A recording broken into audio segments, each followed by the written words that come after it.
As a matric student at the Grahamstown Arts Festival, Sechaba found herself in a radio workshop. The station manager advised her to try a career on air. She did, and a decade on, married to Saki with 2 children. Radio and TV are her second home. Sechaba, it's an absolute pleasure to meet you, and it looks like you have chosen the perfect way to celebrate over a decade in the broadcasting industry. If someone could have told me that you'd be clocking 10 plus years in broadcasting, I'd tell you, stop it with the jokes. But it's a great way to celebrate it. 5 years into my marriage, my husband and I sort of coordinate.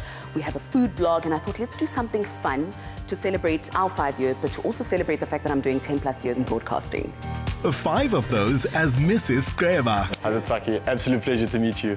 Between married life, your new baby, and also this blog that you guys have going on, how on earth are you juggling this work-life balance? Yeah, it's not easy, but look, it's all about respect. And I respect what she does, and she respects what I do. And that sort of gives a very strong foundation for us to be able to juggle. Well, definitely is juggling. I think for me, I've been off radio for a year, and I've recently just given birth, so to my beautiful 5-month-old baby. The hiatus has enabled me to just sort of calm down and sort of regroup and figure out what the next move is. I'm also on production break with my TV show, so I think the balance right now is working out perfectly, because if I had to be juggling a 3-month-old and doing all the things I used to do, it would just be a lot. But I think, like he says, it's respect, it's understanding each other, understanding our passions, understanding why we want to be who we want to be, and most importantly, supporting each other. So I think we've been able to do that quite well, babes, wouldn't you say? So far. A brisk walk up into the Constantiaberg was perfect for a couple who enjoy keeping fit. As for the way back down, Joshua van Rooyen had it covered. Josh, I hear that Cape Town zipline has been rated one of the top tourist attractions on many online platforms. We have a zipline up on the top of the mountain here. It is absolutely beautiful. We've got 2.3 kilometers of cabling. We've got 7 ziplines that we would put you through, and we're looking at about 155 meters off the ground. So absolutely fantastic and beautiful views. Up on the borders of the Table Mountain National Park Reserve, the couple looked back on their marriage as the grandest of adventures. They met in Gauteng. Sechaba followed her fiancé to Port Elizabeth. And when Saki was offered work in Cape Town, this became their home. That was incredible. Freezing, but amazing. Riles shown viewers the best of other parts of our country, so he loved turning the camera onto a new experience in his own hometown. It's tourism which treads lightly on the earth while delivering maximum thrills. At first, you think you're gonna free fall and hit the bottom, but the minute this thing kicks in, it's like you're flying up amongst the mountains. It's incredible. I felt like I was on top of the world. Oh, it's awesome. I'm afraid of heights, but I want to do it. If a false slash flies off or my wig flies off, I don't know what's going to happen, but let's do this. Sechaba got to where she is through determination. She admits many doors closed on her in her early years of radio. So she did graveyard shifts, whichever hours it took, to be heard on primetime radio and TV. 35 goal, that was freaking awesome. Wow, well done. Your first zipline experience, you conquered it. How do you feel? I may be like lashless and whatever and stuff on my face, but that was amazing. What were those wild, crazy screams? Was it you or an animal? I'm not sure. Well, don't start with me. I couldn't help it. Like, I think it's that initial feeling you get when you're like, I've got that phobia, and then you take off, and then you feel like something's gonna happen, but like midway, you actually just start taking it all in, and the views are spectacular. But I think for me, it's more than that. I'm glad I did this. You must be so proud of her. I knew from just being in the car and driving up, she was already starting to shake and get a bit nervous. So I'm really proud of her. It's amazing, you know. I think she can keep on doing this, and then she'll totally overcome the fears. Why did the two of you start the date night vlog? I'm a mother, I'm a wife, and my husband and I share a common interest of dining and experiencing great things within the city and surrounds.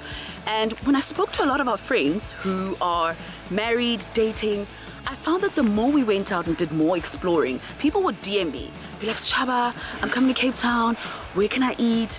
Or people around be like, you at this restaurant, or people like, please tell us what that place is, what must we eat? You were eating this at such and such a day. And I thought, I think there's a market for this. I think people genuinely want to explore the hidden gems that Cape Town and surrounds have to offer. And I thought to myself, what better way to actually encourage couples to go out and fall in love all over again and get to know each other and take a break from our busy lives. So I think as soon as I mentioned it to him, he was like, that's a brilliant idea. He's the writer. I do the social media and the pictures because I'm not that good at writing, and it's teamwork. I think the dynamic of the teamwork also just gets in there, and I think it just gives us a time to bond doing what we love. When they make discoveries like this adventure, they share them. Would you recommend this as a date activity? I definitely think it's date night worthy. Look at these amazing views, and most importantly, me conquering my fear of flights. I'm still a bit jittery, so excuse me, but it's been absolutely amazing to be able to do this with my husband. I've loved it. Hailing from a family of artists, graphic designers and journalists, Mrs. Sechaba has proven a muse and touchstone to Saki, sparking his creative expression. Sechaba, you're in the entertainment industry, and Saki, you're in ICT development. And it really seems like opposites attract here.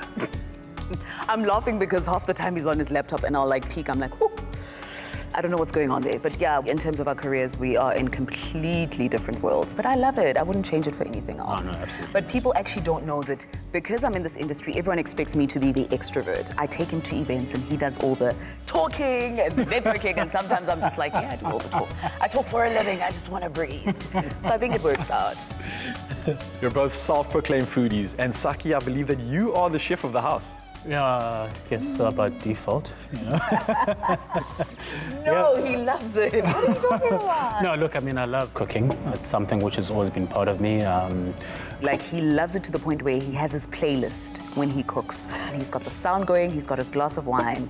That's when you know he loves it. So who am I to try meddle? You know what I mean? Let me let the guy have his thing. The chemistry between these two is as real as it looks on their blog.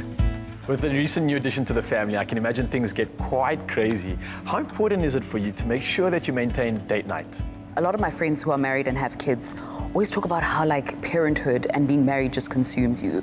And being parents to now a 5-month-old and a 6-year-old, we knew we had to prioritize our marriage. You know, it's hard, but I think it is important. We have to check in with one another because at home it's just crazy, crazy, crazy.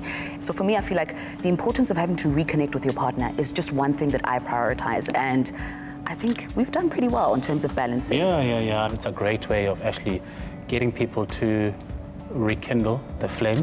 So we carry on doing what we're doing, but we're documenting it. And I think it's through the storytelling that we realize a lot of people have got similar stories and they need an outlet. So for us, you know, date night blog and going out is more like where we can actually sit and declutter and reconnect and de-stress. Through your experience and blog, do you have any tips to keep the passion alive? I really think it is important as a married couple to continue dating each other, just to keep that element of fun going. I guess for me is continue looking to reinvent yourself, because that gives your partner something new. And also communication is key. What is next for Sechaba?